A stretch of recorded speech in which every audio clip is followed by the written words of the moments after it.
coisas concernente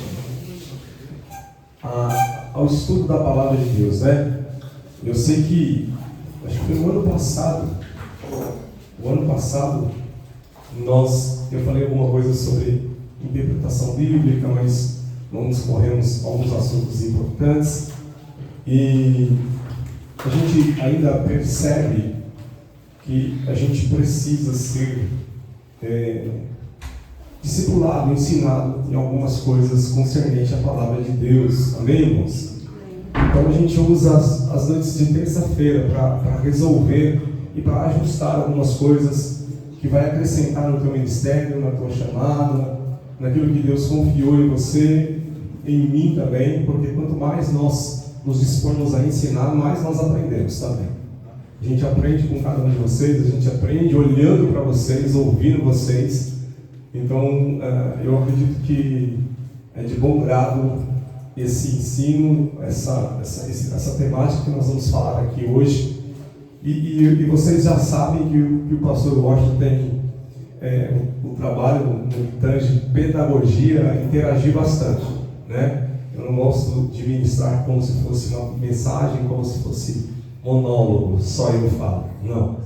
Eu gosto de interagir para que em uma fala de cada um de vocês, em uma resposta de vocês, a gente tenha um pouco de noção de pastoreio, de saber aonde há as deficiências em cada um de vocês, né? E em mim também. Amém, irmãos? Glória a Deus. Amém? Tira um pouco do efeito aí, do laranja. Vai, Gabriel, por favor.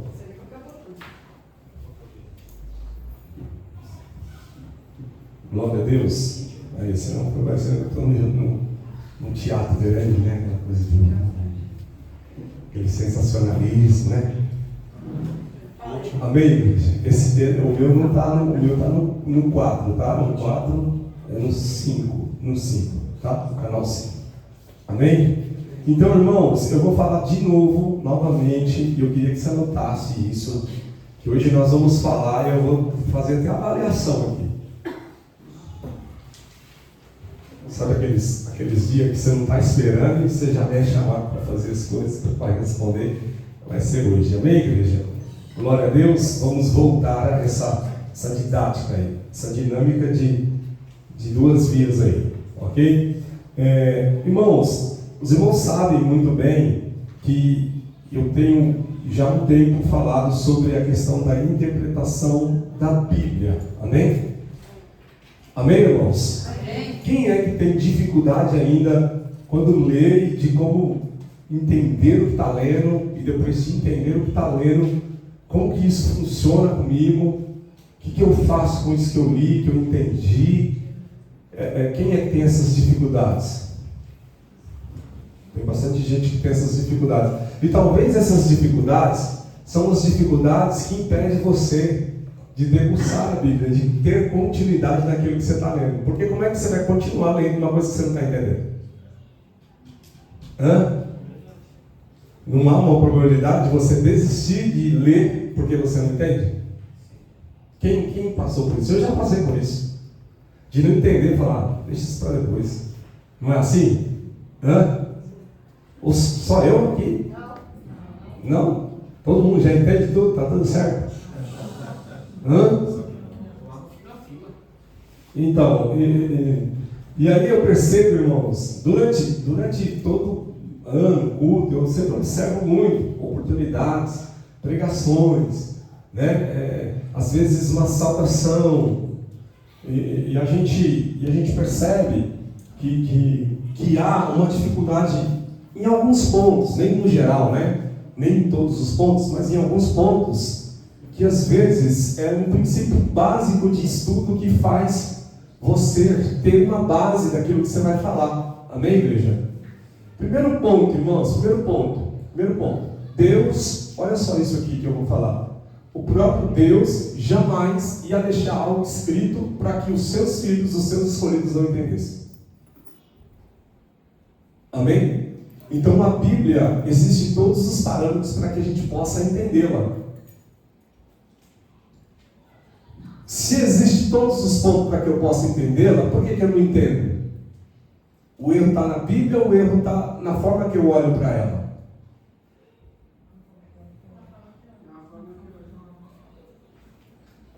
Então vamos ajustar hoje a forma que a gente olha para a Bíblia, igreja, amém? Vamos ajustar? Por isso, passa aí a primeira aí, vamos lá. Sobre a temática de interpretação, eu separei esses tópicos aqui para a gente poder falar. Tá bom, irmãos?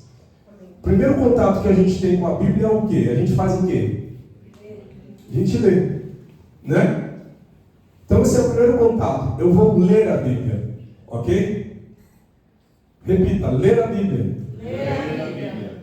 Só que aí, esses pontos aqui, eu acho interessante, porque se você anotar isso aqui, você vai seguir esses pontos quando você for ler. E você vai ver que se você seguir esses pontos, você vai ter uma clareza daquilo que você leu. Você não vai ficar com dificuldade de entender. Amém, igreja? Então, se você seguir isso aqui, isso foi eu que pontuei. Eu acho que quando eu estudo, eu faço isso. O mínimo que eu faço é isso. Amém, igreja? Primeiro eu vou ler a Bíblia. Quem é assim? Ler, depois eu vou estudar. Porque ler e estudar são duas coisas diferentes. Ok, igreja?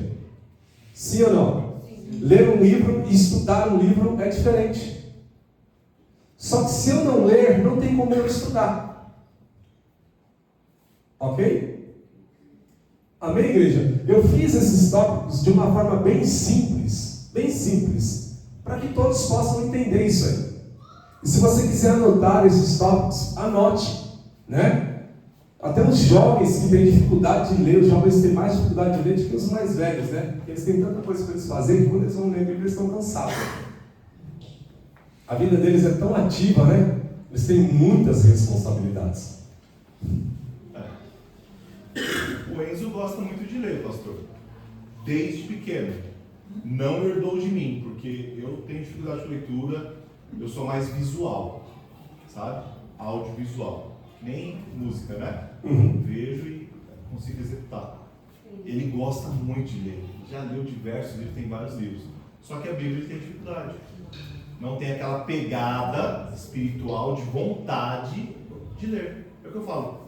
Meio que o dom da leitura já tem. Vamos lá, Enzo. Por que você não lê a Bíblia? Qual que é o ponto que te faz? Eu não leio ela por conta disso. Qual é a resposta que você dá? Dificuldade de interpretação. De entender ela, né? Tá vendo? Por que desistiu? Porque não entende. Quem mais gosta de ler, mas tem dificuldade de ler a Bíblia? O Pablo. Gosta de ler, mas tem dificuldade de ler a Bíblia, Pablo? Quem lê a Bíblia aqui todos os dias?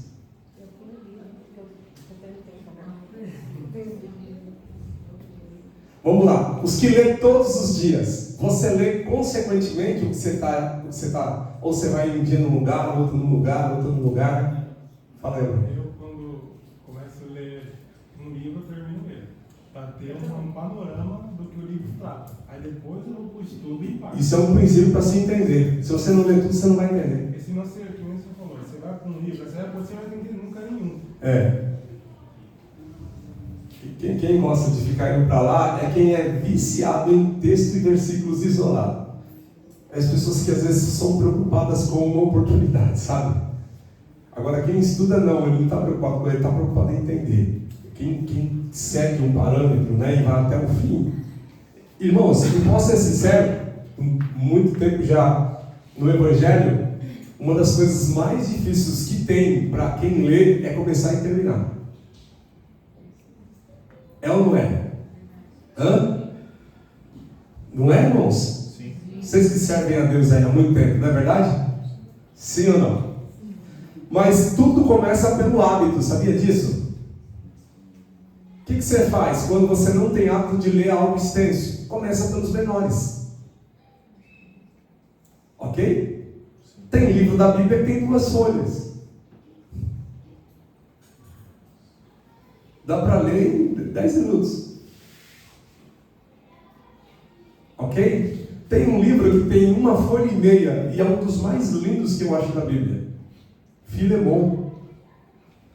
Quem já leu Filemon? Essa semana.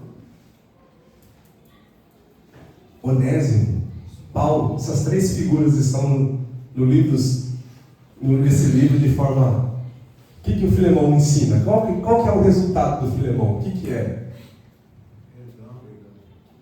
Perdão. Perdão e graça. Porque ninguém consegue perdoar se não for por meio da graça, né? É a graça que nos dá condições para isso. Amém, igreja? Então, esse é um exemplo, né? Tem vários outros livros. Então, os jovens também têm essa dificuldade de ler a Bíblia porque não entende, é isso? Quem mais dos adultos aqui tem dificuldade de ler a Bíblia porque não entende? Jana? Vamos lá? Vocês conseguem guardar isso aqui? Toda vez que vocês forem ler a Bíblia, deixa isso aí em alguma parte da sua própria Bíblia. Amém? Ah, não, mas minha Bíblia é novinha, eu não gosto de escrever. Irmãos, a Bíblia, sim.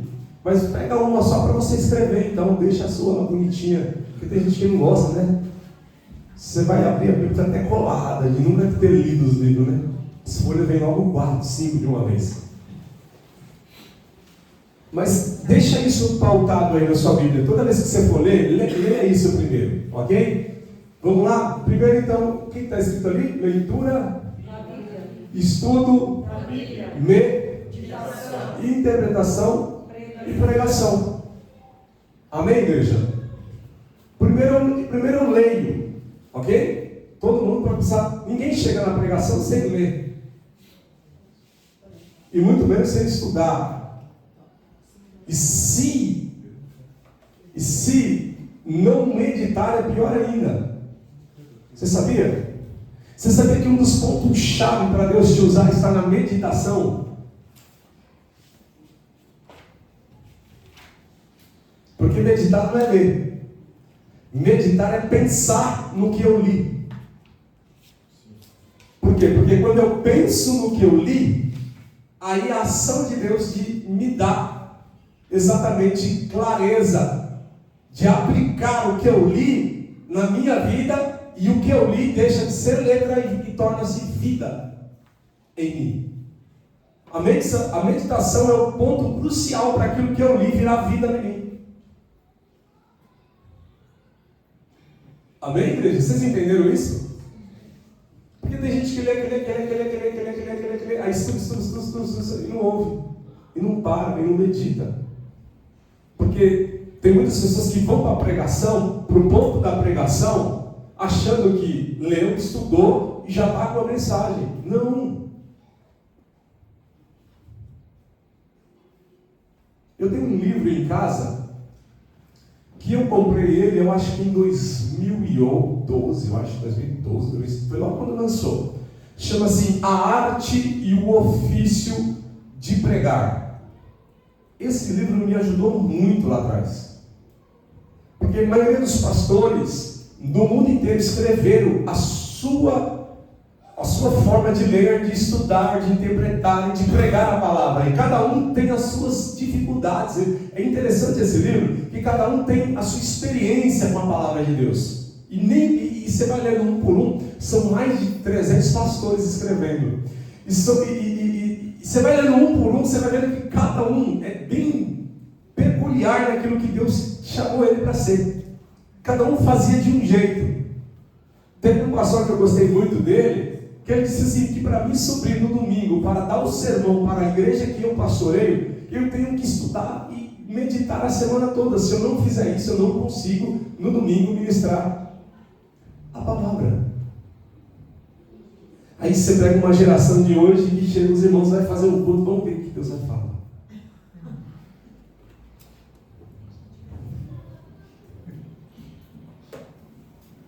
Aí tem uns que fazem igual o Chaves, isso. Não tem, eu já vi isso, eu já fui em culto no lar e aí é estreito, né? Porque aí depois cai lá no rei da Babilônia, que come capim, vira bicho. Como é que vai interpretar isso? Como é que vai aplicar isso na vida das pessoas? Eis que estou abrindo a sepultura. Tem bom que já levanta a mão dele. Já vira aquele culto de mitologia grega misturado com hebraico, com tudo. Né? Aí tem uns que já falam de horóscopo, não sou do signo, tem irmãos que falam de signo, né? Deixa eu ver como vai ser meu dia hoje. Eu sou touro. Você dá risada, Dani? Vamos lá, irmãos.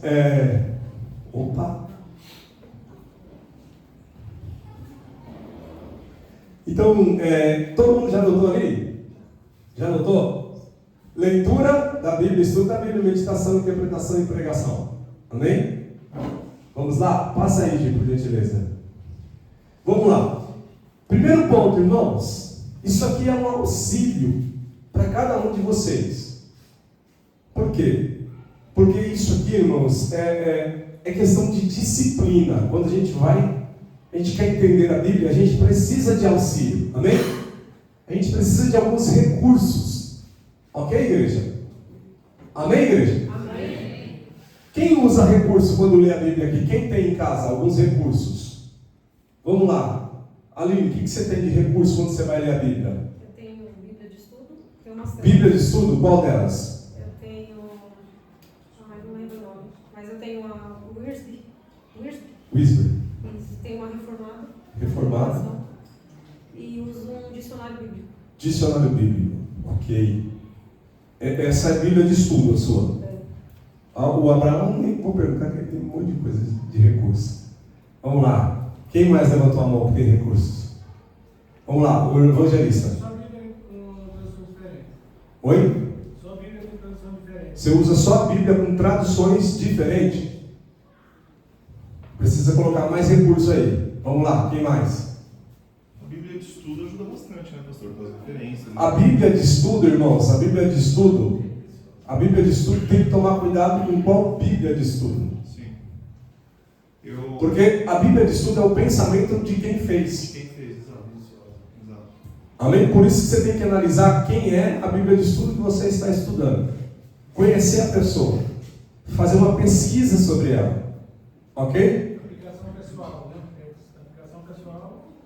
A aplicação pessoal, mas assim, a aplicação pessoal, eu acho que ainda é mais leve. Mas tem algumas Bíblias aí que é terríveis. Né? Tem pensamentos que distorcem muitas doutrinas, que são fundamentais para o crescimento sadio do corpo de Cristo. Amém?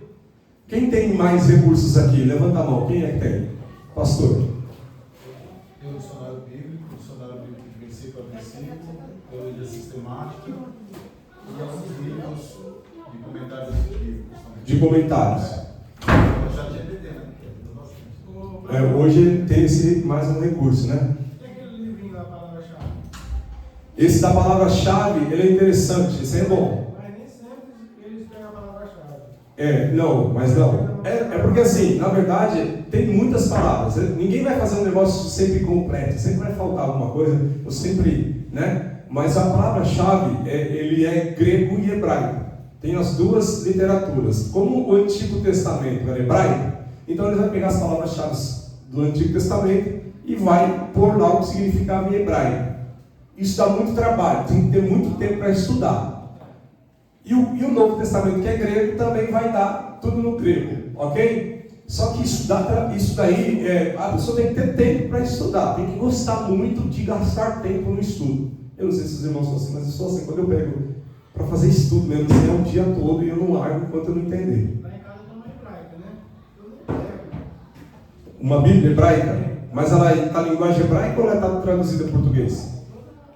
Eu sou gravadinho, mas eu não vejo. Qual que é? A peixita você tem? Eu não quero lembrar, não. A peixita é meio esquisita, tem que tomar cuidado com ela. Eu lembro da experiência que a gente teve com a peixita lá com o rapaz da Bahia, lá foi estranho. Né?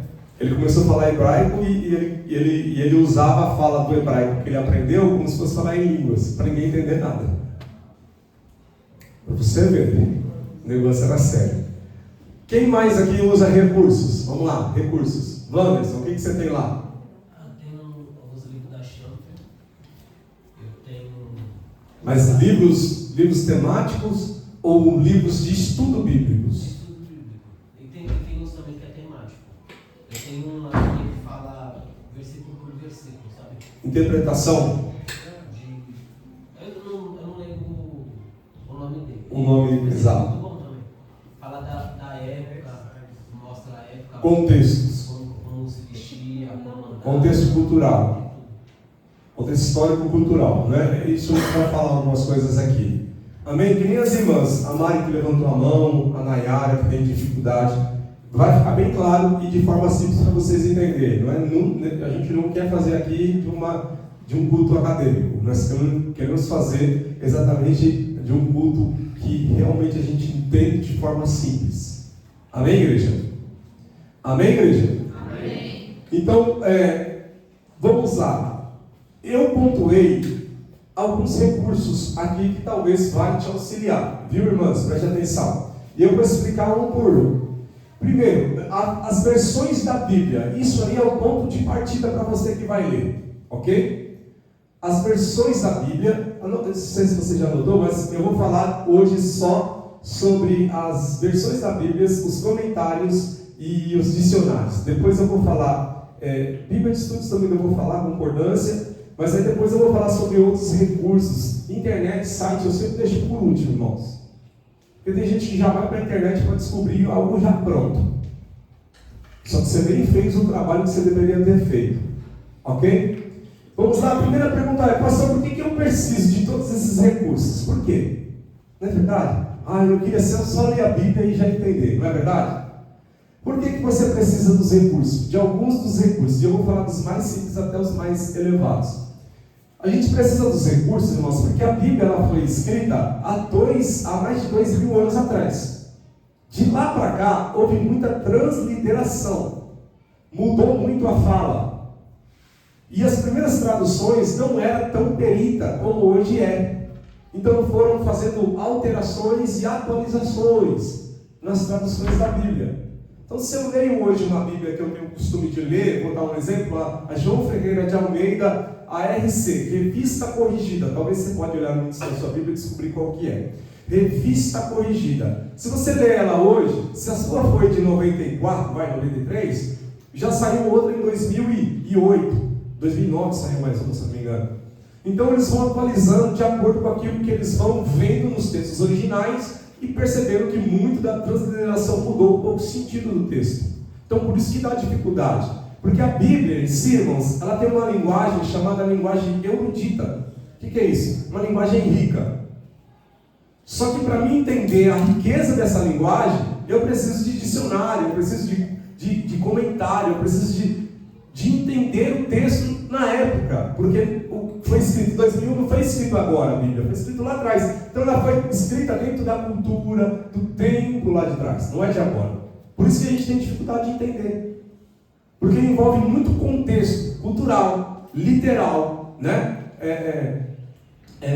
Civil, tem muito contexto civil, de leis, né? Civis da época de Israel. Então isso faz eu ter dificuldade de entender.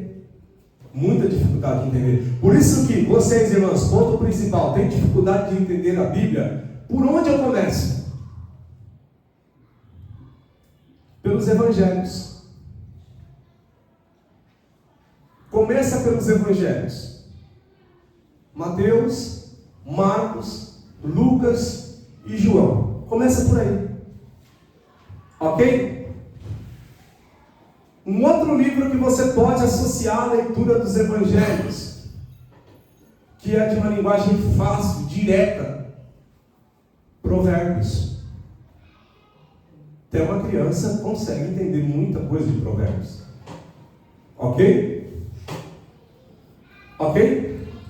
Então vai para os evangelhos. Por quê? Porque se você for para o Gênesis, muita palavra vai ser em hebraico. Vai ter dificuldade de entender. Sim. Depois eu vou falar de Bíblias que já tem uma facilidade para você ler. Até porque aí talvez você vai precisar trocar a sua Bíblia quando você quiser entender. Não usar essa tradicional lá de trás, que talvez tenha muita erudição e te impede você de conhecer o que está escrito. Ok? Mas esse é o primeiro ponto. A linguagem de lá é diferente da linguagem de hoje. E por isso a gente precisa de recursos, senão a gente não entende. Essa é a parte mais simples. Ok, igreja? Pode perguntar. Só fazendo uma pergunta, pastor. Eu percebi que no domingo, eu só estava lendo um Ruth 4,14, e lá fala, né? Bendito seja o Senhor, que não deixou hoje que te dá remidor. Na minha vida estava remidor. Remidor. Aí eu ouvi Neto. Aí eu falei, não, peraí, será que eu ouvi certo? Aí eu peguei a Bíblia do Eduardo, eu peguei a Bíblia do Danilo e eu achei Neto. Aí, assim, né, na minha cabeça, remidor era aquele que só ia resgatar, mas esse refere a Neto. Então, assim, já tem uma mudança de palavra que já me criou uma dúvida do que uma coisa é e do que outra é. Na maioria delas, o correto é remidor. O neto é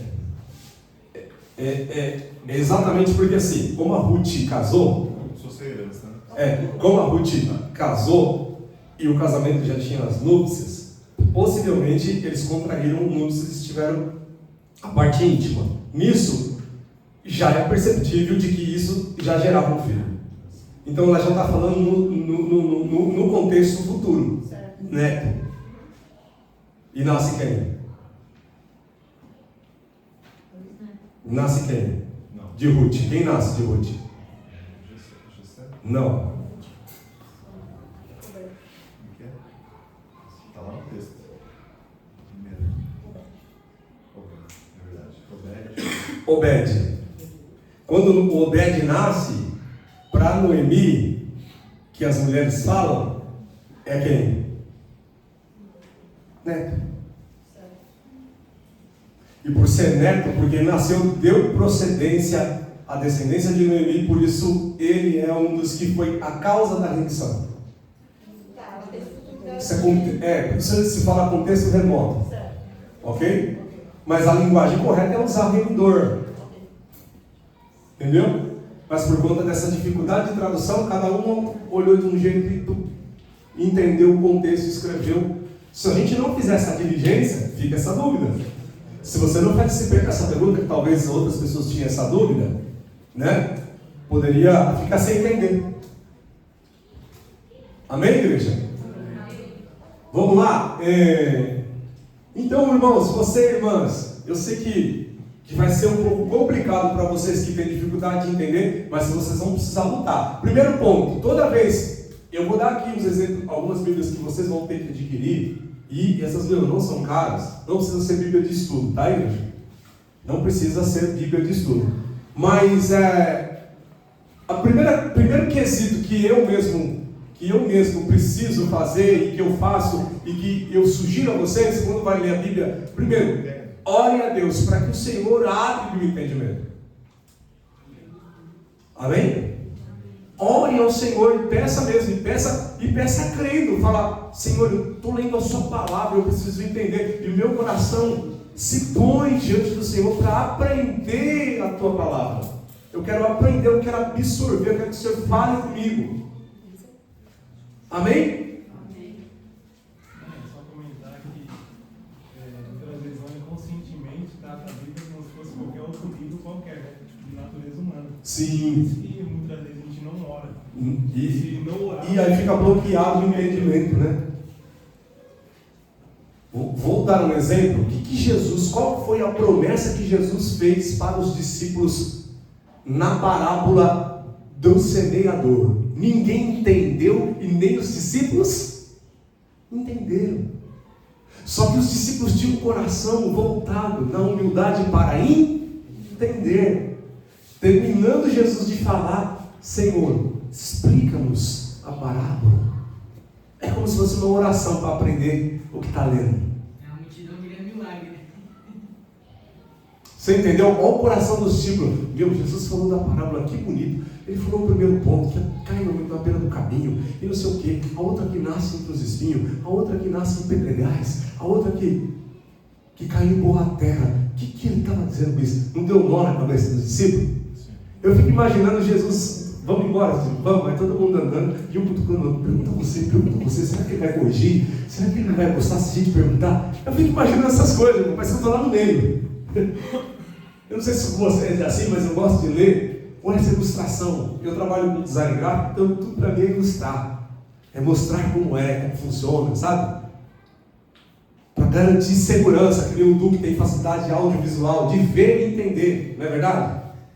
Não é assim? Tem gente que tem dificuldade de ler ali, mas tem outros que já veem e entendem. O grande problema de ficar no audiovisual, sabe qual que é? De você cair em fábula, em coisas que não estão na Bíblia.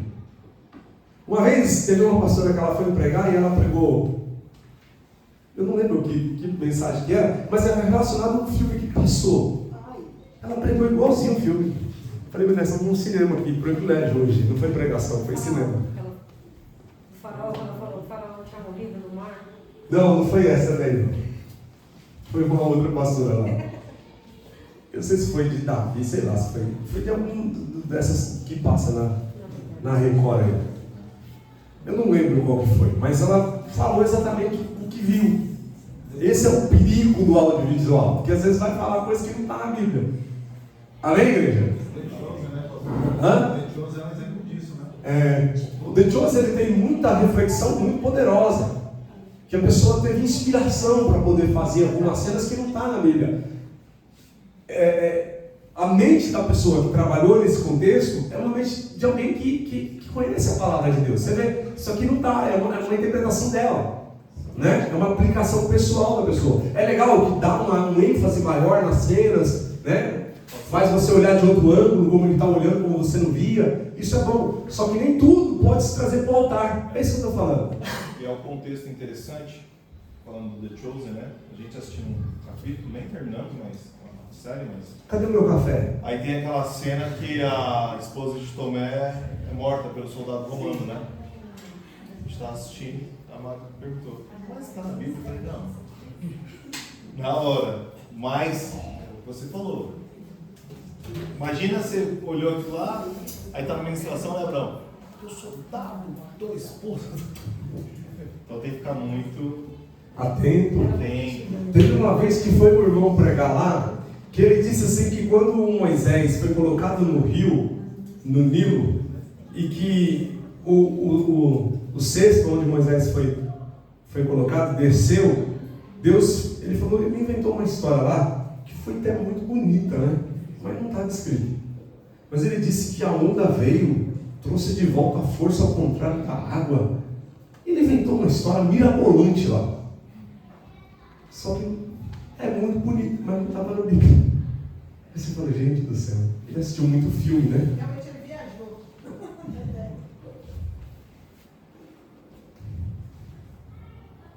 Amém, igreja? Por isso que o contexto cultural, histórico, ele faz você ter uma compreensão bem melhor daquilo que você está lendo.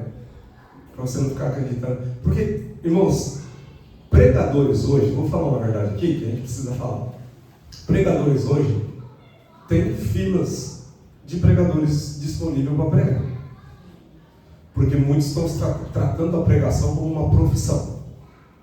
Eles querem lucrar com isso. Tem gente que tem até tabela de preço.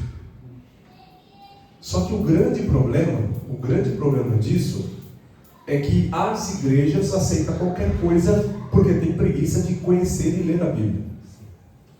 E por isso estão sentados, sendo entupidos de coisas que não são de Deus por conta da preguiça de estudar a Bíblia. Igrejas despreparadas contratam pregadores e vivem de eventos. Hoje tem pastores de igreja que não são pastores que pastoreiam ovelha e que alimentam o seu povo. Eles não pregam, eles são só administradores de igreja e que promovem evento. Vai chamando um, e vai chamando o outro, e vai chamando um, e vai chamando o outro. Aí o povo dele, na verdade, é um povo sem identidade, sem base, sem fundamento, sem conhecimento, sem verdade, infelizmente. E quando há um problema de divisão, uma igreja dessa destrói. Por quê? Porque não tem fundamento, não tem base, não tem palavra. Esse é o grande problema. Só que essa era de igrejas que estão por esse caminho, ela vai passar. Ela vai passar. E você vai perceber que elas vão ficarem vazias. Porque as pessoas não estavam fundamentadas na palavra. Estavam atrás de pregadores. E esses pregadores cairão. Por quê? Porque o maior problema que existe no ser humano é amor ao dinheiro. E eles estão aprendendo a amar o dinheiro. Muitos deles já amam o dinheiro. Semana passada, eu conversando com uma irmã pastora, disse que foi tentar trazer a Camila Base em uma igreja que ela congrega, R$80 mil. Mas Cláudio Duarte, 90. as pessoas também, né, pastor? Sábado, estava na área e estava passando o programa da Universal lá, fala que eu discuto, né? Aí as pessoas ligam, o pastor fala o que a pessoa precisa, né? Aí faz lá a oração, porque a pessoa não quer nem orar, né? Aí ele perguntou, minha irmã, o que você precisa? Pastor, eu preciso ser rica. Aí você vê o nível, né, que tá, né? O coração que dá. Amém, irmãos? Então, isso que nós estamos fazendo aqui é pouco se vê nas igrejas. Até porque vocês vão visitar igrejas para serem ministros, alguém vai chamar vocês, e vocês precisam, de fato, serem fiéis às Escrituras. Não é porque eu estou exigindo, é porque Deus exige isso. Amém? Para que não saia daqui alguém para ir pregar numa igreja e ligar e falar, pastor, esse irmão que veio aí, seu aí, ele só, vou dar um termo hoje, ele só enche linguiça. Ele só grita, ele não prega. Não tem mensagem. Eu não quero ouvir isso. Por isso que nós estamos estudando a Bíblia e você está sendo instruído. Pastor. Oi? Depende muito também, né? Às vezes ela não prega a palavra, aí vai alguém que prega, a pessoa fala que não está pregando, está acontecendo direito. Às vezes isso acontece também. Aí eu nunca tinha visto assim, porque realmente não era pregar a palavra. Aí quando vai alguém, acontece. Agora que inventaram esse negócio de fiação, se você não dá a mesma fiação, não é de Deus. E se eu não dou a fiação dele, eu sou de Deus? Aí eles vão ligar para você e falar assim, pastor, aquele homem que você mandou aqui não prega nada. Porque eu não estou na frente de Deus. Você entendeu? Isso pode acontecer também. Então, mas assim, se for lá e não pregar nada lá, a gente sabe se prega ou se não prega. Porque tem aqui também as suas oportunidades. Não é verdade? Hã? Sim ou não? Sim. Mas quem é diligente sabe de fato que não está indo lá para pregar uma mensagem, para ser visto, para fazer agenda. Está indo lá para ser instrumento de Deus para aquele povo. E a responsabilidade Deus vai cobrar cada uma das palavras que a gente ministrou. A mesma palavra que a gente prega, ela vai nos julgar. Amém? Seja ela boa, seja ela má, seja ela de boa intenção ou de má intenção. Mas irmãos, alguém falou foi o Edu que falou sobre riqueza. Depois eu vou comentar algo sobre a riqueza também, tá? Vamos lá. Então, irmãos, versões da Bíblia, Bíblia de estudo, concordância, comentário, dicionário, outros recursos de internet e sites, né? Esses são os parâmetros que a gente pode estudar a Bíblia, ok, igreja? Usar para estudar a Bíblia. Mas, irmãos, internet e site, vai com calma. Vai para o Google, não. Mas hoje, infelizmente, as pessoas estão indo nem para o Google direto, né? Já estão indo para o chat GPT. Porque querem as mensagens prontas já. Eles querem que a IA faz aquilo que ele está fazendo e nunca fez. Vamos lá? Vamos lá, e tem um perigo na IA que já está rolando por aí. Passa, Gi, por gentileza. Vamos lá. Primeiro ponto, leitura da Bíblia. Repita, leitura da Bíblia. Leitura da Bíblia. Eu disse lá... Você falou que ia falar os recursos, mas eu desisti. Vamos lá, vou chegar lá. Calma aí. A Bíblia deve ser lida, eu disse aqui, com oração, humilde e meditação. Buscando entender o contexto original antes da aplicação pessoal, envolve estudo consistente, preferencialmente apanhado de ferramentas auxiliares, dicionários, comentários, e a compreensão de toda a Escritura aponta para... Irmãos, isso aqui é uma chave. Isso aqui, ó. A compreensão, repita isso, a compreensão de que toda a Escritura aponta para Cristo. Você entendeu essa fala? Tudo que você lê na Bíblia tem algum ponto que vai apontar a Cristo. Ok? Quem estava aqui domingo? Eu encerrei uma pregação sobre o livro, mas a temática do livro de Ruth, qual foi a última palavra usada na temática de Ruth? Remidor. Para Ruth foi Boaz, para nós é quem? Por isso que eu contextualizei usando parábola dos perdidos, que ele veio e trouxe o pecador de volta para remir. Teve algumas pessoas que ficou com dúvida, mas você falou de Ruth, depois você foi lá e falou de ovelha, gato. Mas aí é uma interpretação, né? Porque Ruth revela Cristo no Novo Testamento. Porque Ruth revela o remidor. E quem é o remidor para nós? Cristo. E Cristo é o remidor. Quem é que nos salva? Da pobreza espiritual. Ela é pobreza física, a gente é espiritual. Ok? Entendeu? Ficou claro agora, igreja? Você viu que eu fui lá para Lucas 15? E por quê? Porque o Espírito Santo me inspirou a fazer isso, até porque tinha gente aqui que não era crente. Então você vê que o contexto te faz também, pela inspiração, ser movido e direcionado por Deus, por aquilo que... Por isso você tem que estar pronto. Não se você vem com uma mensagem reta, pronta, fria, sem a meditação, sem a interpretação, sem a revelação de Deus, aí prega como se fosse um auditório de escola.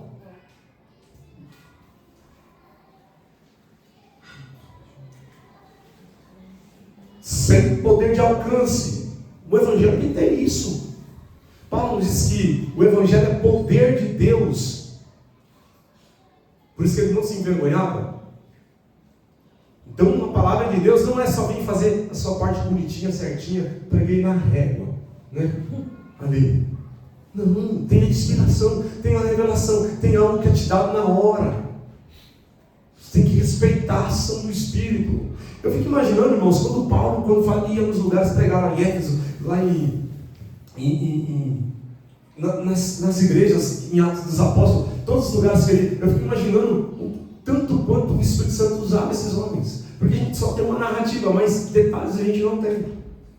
A gente tem uma narrativa de Lucas. Mas imagine o que acontecia na hora.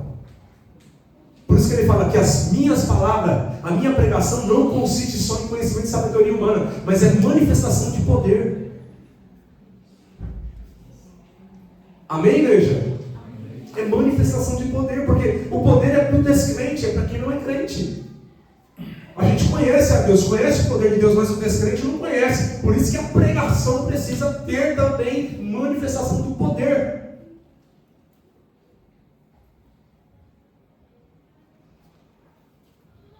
Amém, igreja? Eu tenho um primo que congregou com a gente aqui, logo no início, o Washington, chama o Washington também, o Diego, quem lembra dele? Ele já está umas 4 semanas falando comigo, quase todos os dias. E ele disse assim: pastor, eu estou muito longe, moro em Santo André agora, mas todos esses dias eu tenho pensado muito no Senhor. Aí veio um cara, ele falou que estava falando com um rapaz que parecia muito comigo, falava igual eu. Aí depois ele falou que foi num culto no sábado, e esse culto o rapaz o pastor da igreja parecia comigo, jeito de falar, o jeito de pregar. Aí ele começou a ir, porque ele falou assim: Deus está trabalhando, me fazendo lembrar do meu primo, ao mesmo tempo lembrando das pregações, porque deu esse caminho para mim lá numa igreja onde o pastor também parece muito com o meu primo. E aí ele pegou e falou assim: pastor, hoje ele mandou uma mensagem de novo. Falou: pastor, eu fui lá no culto domingo, ele gravou o pastor pregando. Eu falei: e não é que parece um pouco? Eu falei: não é parece na aparência, tudo mais, um jeito por causa da inspiração de como Deus o usa. Mas ele está lá em Santo André. Você vê que é multiforme a graça de Deus. Ele falou assim: ele tem uma coisa que é muito parecida, mas é muito parecida com o Senhor, que é de evidência. Eu falei: eu vou lá conhecer ele também. Aí ele falou assim: chegou no final do culto, as crianças gostam muito dele. É como você lá, desde o começo as crianças gostavam muito de você. As crianças do culto vêm, abraça o pastor, traz doce para ele. Eu falei: meu, tem o Pedro ali que ele não deixa de trazer uma bolacha, todo domingo ele traz para mim. E aí a gente fica imaginando, mas por quê? Porque, irmãos, Deus é poderoso para fazer o que Ele quer, onde Ele quer, em todo o tempo, através de alguém que está disposto. E ele falou lá em uma igreja simples também, muito parecida, não sei o que ele está para vir, não consegue vir, só que ele achou bem perto, e que é muito parecido. Eu falei: que Deus cuide dele lá, né? Glória a Deus. Amém, igreja? Vamos lá. A compreensão, tudo aponta para Cristo. Leitura ruminada, meditação, é essencial para transformar o conhecimento em vida. Quando eu medito, isso é muito essencial, para que aquilo que eu li transforme em vida em mim. Amém, igreja? Para não ficar só no literal, só no campo do conhecimento, do acesso ao que significa. Não, A Bíblia não é para ler só para eu ter conhecimento. Ela precisa tornar vida em mim. É esse meu coração.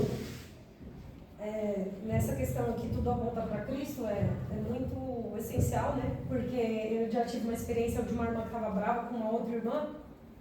E aí ela falou assim, aquele negócio que, mas Deus justifica, e ai daquele que toca na menina dos olhos do Senhor. E aí eu falei, não, mas não funciona assim, né? Ela, mas Davi não orava para Deus pegar os inimigos dele? Então, mas eu falei, agora a gente está em Cristo. Então tem essa interpretação assim, de espada do Antigo Testamento, sabe? Sim, de olho por olho e dente por dente, né?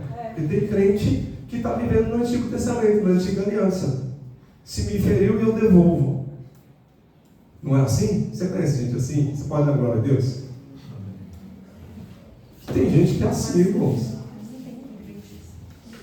É vingativo, né? O sentimento de vingança. Aí você vai no Novo Testamento, por isso que eu pedi para você, Nayara, ir para o Novo Testamento.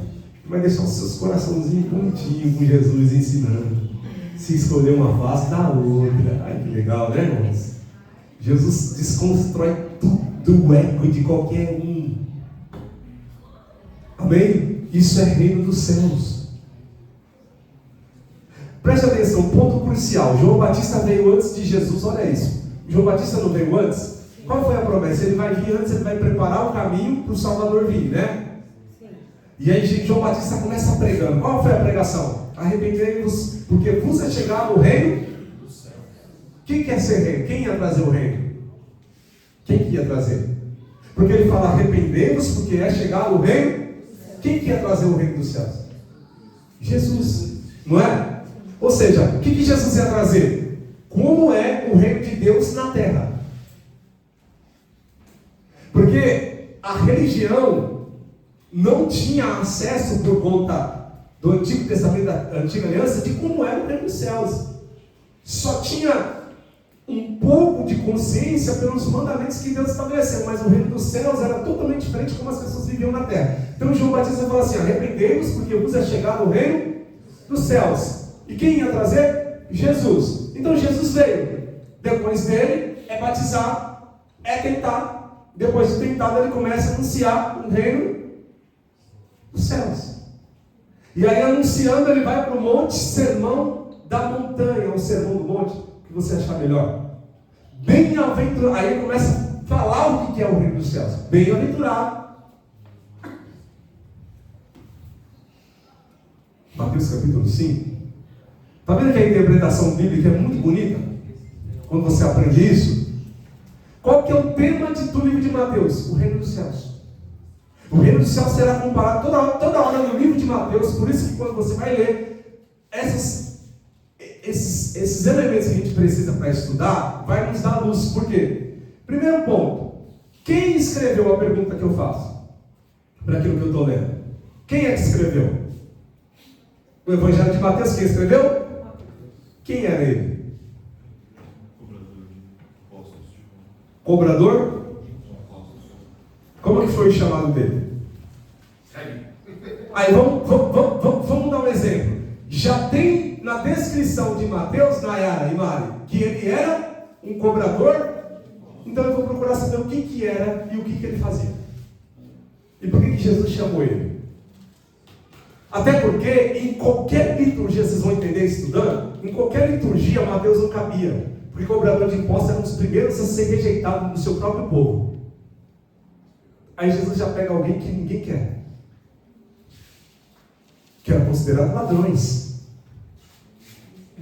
Por isso que o cobrador de impostos precisa ser estudado para você entender isso. Aí você entende. Você fala, ele era cobrador de impostos. Aí você passa direto, você não vai entender por que Jesus o chamou. Amém? Você viu que coisa simples? Só de você entender quem era o cobrador de impostos, você já tem um entendimento claro. Você já pode falar disso. Você estudou sobre isso. Você entendeu. Isso está claro para você.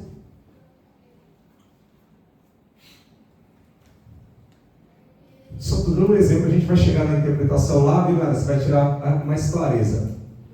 Passa aí, Chico. Então, o primeiro ponto é a leitura da Bíblia, contexto. Vamos lá. Irmãos, eu sempre uso esse termo, e algumas pessoas já aprendem a falar. Vamos lá. Contexto de interpretação. Primeiro ponto. Isso que eu falei, procurar quem era o cobrador de imposto, se chama... Esse é o termo usado para se estudar uma palavra. Ok? O que é exegese? Eu vou pegar no contexto original de quando foi escrito o que aquela palavra significava. Por isso que eu vou precisar daqueles elementos. De um dicionário. Eu não tenho um dicionário para ter só para falar, eu tenho uma coleção. Mas não entendi nem...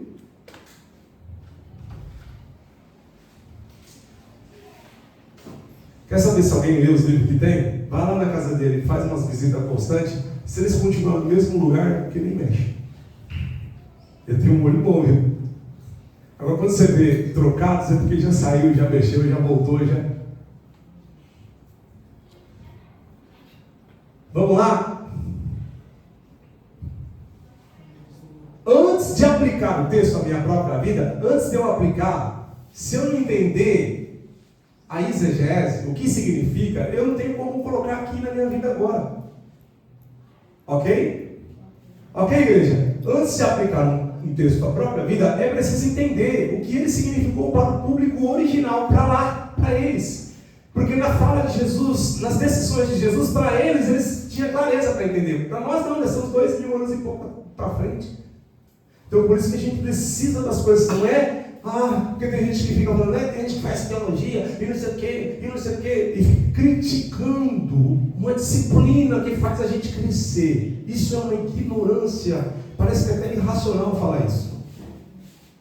Quem critica, quem estuda a Bíblia, porque teologia na verdade não é para ser teólogo, teologia é para estudar a própria palavra de Deus. Tem um escritor, isso aí é para quem é acadêmico, que escreveu Todos Somos Teólogos. Alguém já deve ter visto esse livro. Ele quebra todo mundo, por quê? Porque se você só estuda a Bíblia, faz um trabalho de dicionário, você já está estudando teologia. Ainda que você não está já numa cadeira, mas você está estudando teologia. Só que tem outros que fazem teologia para falar quem fez, mas não aprende nada. Dá para pegar diploma, eu sou teólogo. Aí, e o pior é que tem uns que fica com aquele linguajar religioso. Já viu? Tem gente que tem um linguajar religioso terrível. Qual que é o linguajar? Vamos abrir na epígrafe do texto localizado na primeira epístola aos Romanos, no capítulo 2. E aí fala tanta coisa religiosa, mas não tem profundidade na revelação, na inspiração. Enche muito de informação. E aí a gente tem um problema sério, que talvez eu tenha também, às vezes eu tenho dificuldade de entender, de identificar, não é de entender, de identificar. Entender é fácil, mas identificar. Nós temos muitos cacoetes de fala.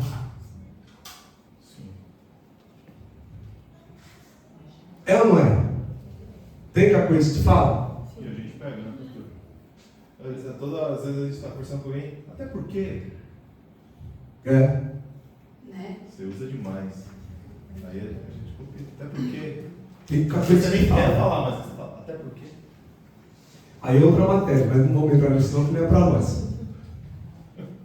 Hermenêutica e homilética. Isso corrige essas coisas. Amém? Mas a gente tem gente que, vou dar um exemplo, que fala, até na pregação, ou na orando, fala várias vezes, louvado seja Deus, mais do que o texto bíblico. Já é cacuete. Não é porque ela está louvando a Deus, é porque ela tem costume. Pra você ter uma ideia, uma vez a gente numa reunião, um presbítero, uma diaconisa, um problema sério, assim, que nossa, terrível. Eu nem queria estar naquele dia. Aí me chamaram para resolver, aí o presbítero foi, e aí ele disse que ia trazer um evangelista que entendia muito de Bíblia para vir falar comigo, para resolver o assunto, que era um problema, um negócio terrível. Aí veio e não sei o que, e aí eles começaram a falar, aquela linguagem religiosa bem rica, mas pouca. E aí do nada nós conversando de coisa normal, assim, ele, aleluia, amém, eu falei, calma, varão, nós estamos conversando, você não está pregando. Mas por quê? Porque de tanto falar, ele até esquece que fala muito aquilo. Não, eu acho que não era nada a ver de Ele não estava no culto, ele só sentado de chinelo, resolvendo um problema moral, familiar, moral, assim, um problema sério moral. E ele, do nada, aleluia, louvado seja Deus,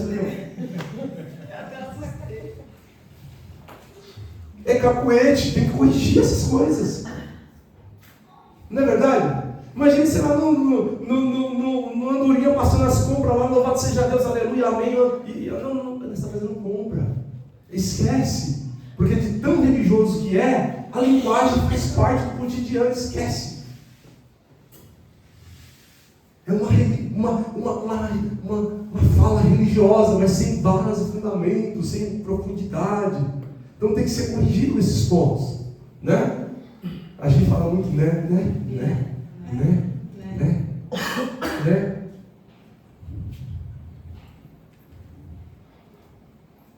Tem coisas que a gente vai falar, a gente repete, mas ela não pode ser maior do que a própria Bíblia. A gente tem que ter conteúdo.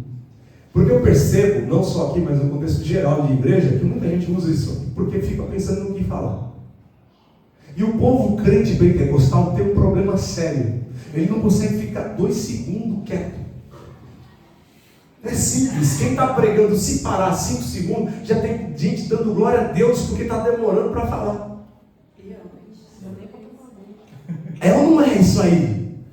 Só para vocês sabem que é. A pressão para quem está ali, né? É.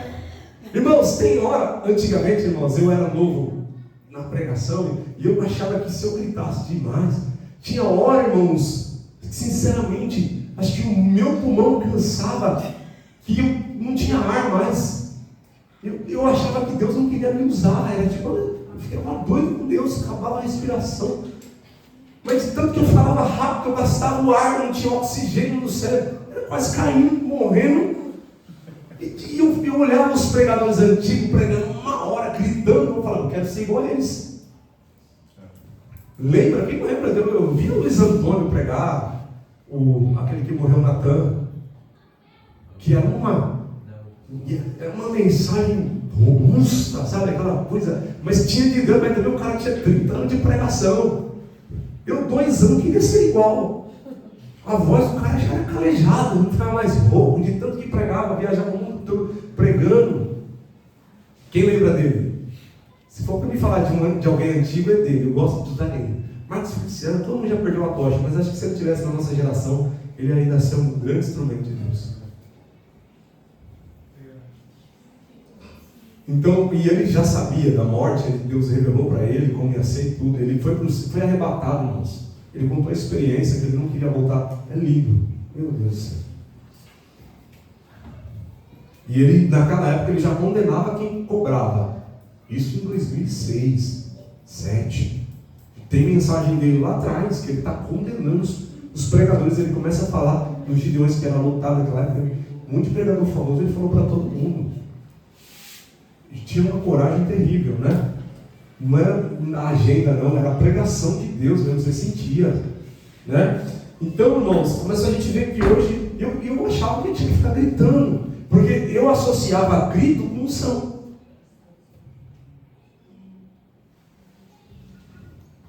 Aí o Diego falou assim para mim, pastor, ele tem o mesmo estilo, ele começa devagarzinho, igual o silhuete, do nada, com umas explosões assim, né? Eu falo, deixa, isso aí não parei ainda, né? Mas não dá para ser intenso, gritando, senão acaba a voz, acaba a mensagem. Amém, igreja? Amém. É uma conversa, né? Nós estamos tendo aqui. Vamos lá. Irmãos, vamos analisar um texto aqui para a gente entender o que a gente acabou de falar sobre a interpretação. Hein, Nayara? Fica aqui na frente, Nayara, está muito longe. Vem aqui, Thiago. Pra vocês ficarem mais... Senão o povo passa, um olha, aí o outro olha, ele perde toda a atenção. Vamos lá.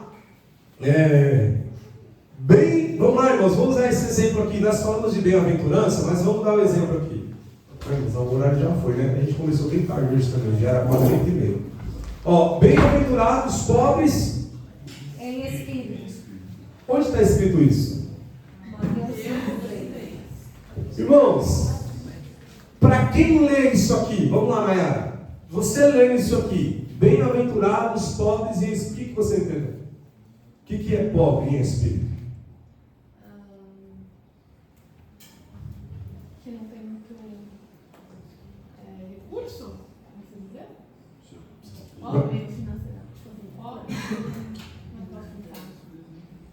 Você vê que embaraça? Por quê? Por que que embaraça? Porque não é do nosso contexto essa fala. É daquela época. E por ser daquela época, a gente vai... Eu falo que falta, né? Quem você já viu na rua aí? Ô, pobre de espírito. Quem já falou isso na rua? Ô, beleza, pobre de espírito.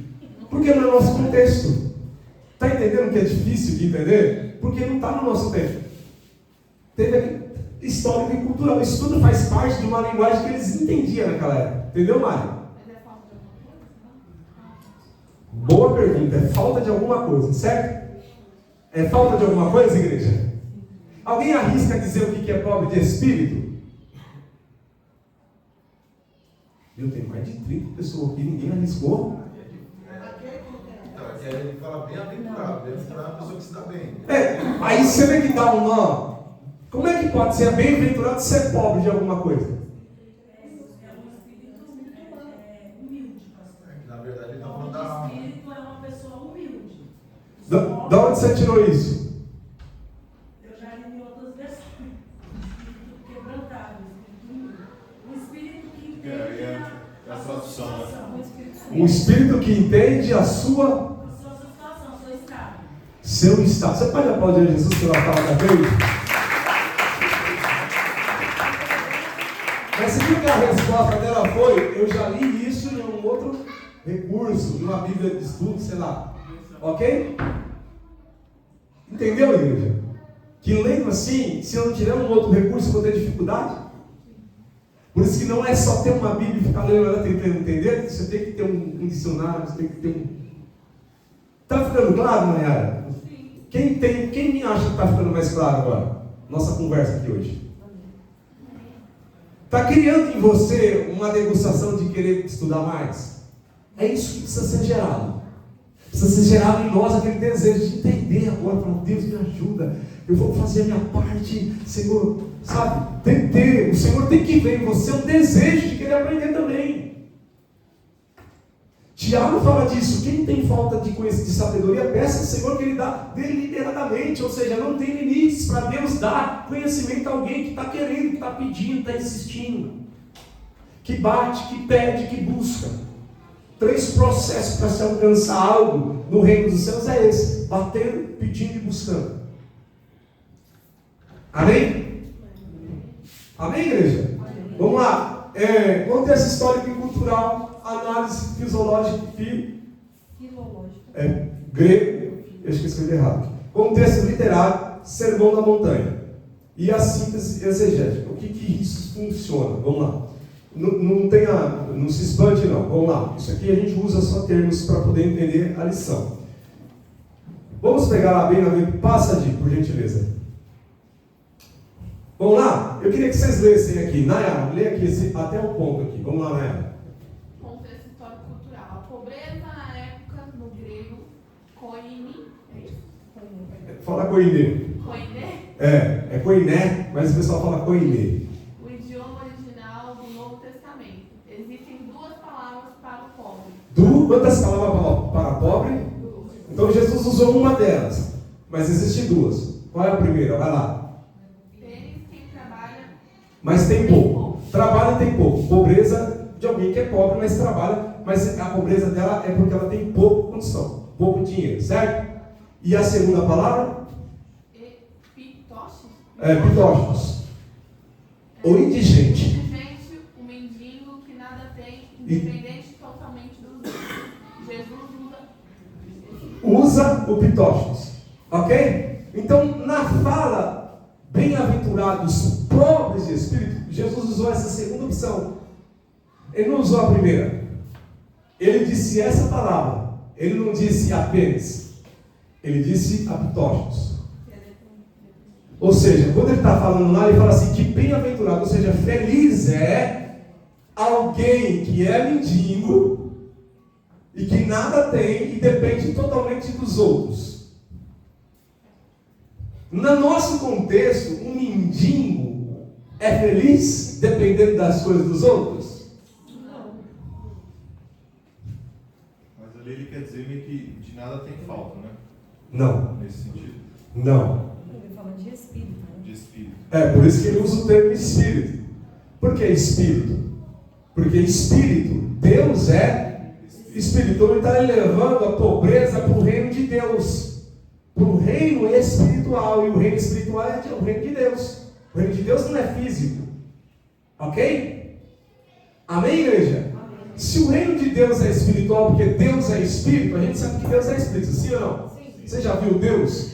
Mas já sentiu. Então Deus é espírito. E se ele disse que a pobreza é espiritual, amém, igreja? Pobreza espiritual, ele está dizendo exatamente isso, que quem é pobre de espírito é totalmente dependente de Deus.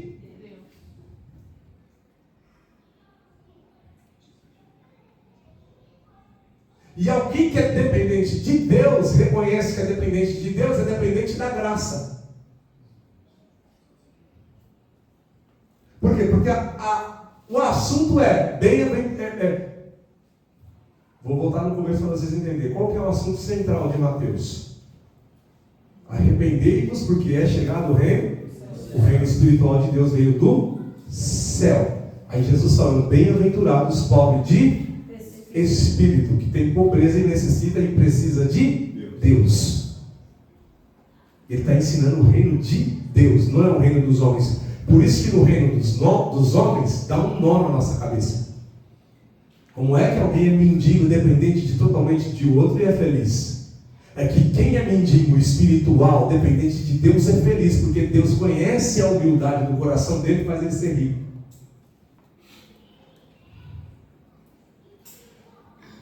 Agora eu te pergunto, tudo isso que a gente fez aqui, nessa simples palavra, que dia que você ouviu isso numa pregação?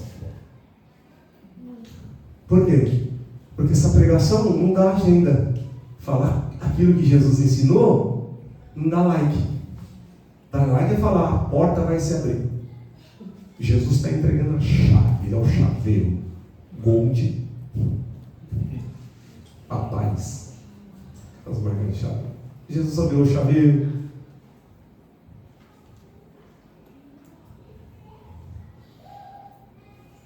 Não, varão, estou com um vazamento lá em casa, lá. Eu estou esperando Deus agir. Até que o anjo vem consertar o vazamento.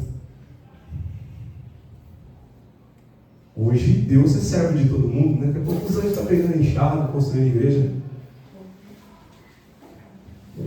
Está entendendo que o reino de Deus veio por meio das falas de Jesus, e esse reino é espiritual? Por isso que Jesus fala, bem-aventurados os pobres de... Isso é um exemplo. Amém, igreja? Mas eu só sei, Nayara, que essa palavra, pitófilos, que a pobreza lá, a palavra pobreza na época, no grego, através de um dicionário, senão eu fico sem entender. Ou talvez um comentário bíblico, ou talvez uma Bíblia de estudo. Porque alguém que tem uma Bíblia de estudo, que fez a exegese, alguns pastores são pastores que fazem Bíblia de estudo e que são exegeta. Eles não são expositivos, não é Bíblia expositiva. Que nem Hernandes Dias Lopes. Ele faz exegese? Faz, mas ele se preocupa mais com a exposição, porque ele é pregador, do que com a exegese. O Hernandes Dias Lopes é um pastor brasileiro que se dedica a vida toda em exposição. É um dos vários teólogos que nós temos no Brasil. Mas ele fala muito de exposição, por isso você vai ver que a mensagem dele é tudo aplicação na vida pessoal. Mas por quê? Porque ele é um bom exegeta, ele é um bom comentarista, ele é um bom estudioso. Então ele já sabe como significa e fica fácil para ele ficar na exposição. Mas para chegar na exposição, você tem que ter toda essa diligência de estudar o que é exegese, o que significa, o contexto que a gente está fazendo aqui agora. Amém? E é isso que cursos de teologia, nem todos os cursos de teologia ensinam isso. Tem curso que só quer formar para pegar seu dinheiro, te dar um diploma meia boca, 25 de março, compra um anel de latão e coloca no dedo do seu teólogo. Você vê que a maioria desses caras que é pregador usa um anelzão lá para falar que é teólogo, como se fosse alguma coisa. E tem igreja que se você não tiver um anel, você não prega. Aí eu falo, prega aí, anel. Uma babice, né? Não é. Tem cara que tem 2, 3 anel, ele quer mostrar que ele cara usa nesse tempo quando ele é casado, né? Você vê um anelzão com uma pedra aqui, e ele pregando, ele está mostrando que ele é teólogo. Quem já sabia disso?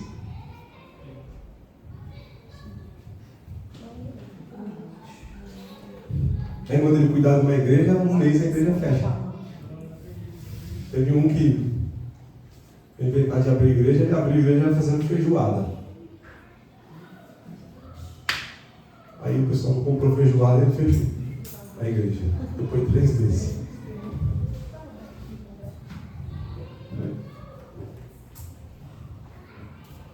Porque ele era pregador de altar e aí não sabia cuidar de pessoas, ele foi inventar de cuidar de pessoas. Aí ele viu que era totalmente diferente. Ele queria, meu Deus do céu. Vamos lá? O choque da frase do primeiro século, a pobreza era frequentemente vista. Olha só isso aqui, né? Quando você pegar um dicionário, um comentário bíblico, vai ter essa informação.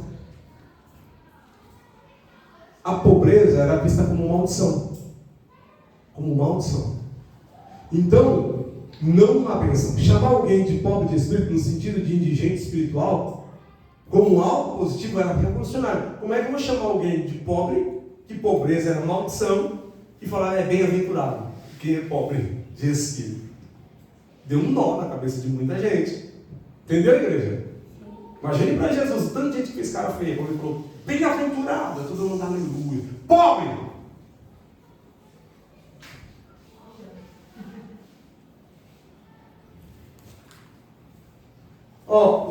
Os judeus estavam sob ocupação romana, esperando um Messias guerreiro que os tornasse ricos e poderosos. Jesus inverte essa lógica.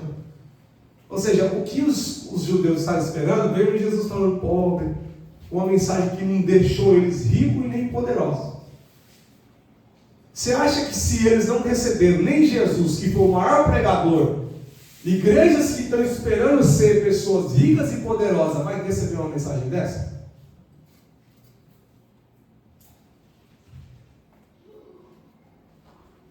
Ei, igreja? Hã? Vamos lá? Alguém falou de riqueza, eu vou guardar essa palavra para o final. Passa. Pobres trata de pobreza material, nem de ter pouca espiritualidade, baixa fé, mas sim de uma atitude interior.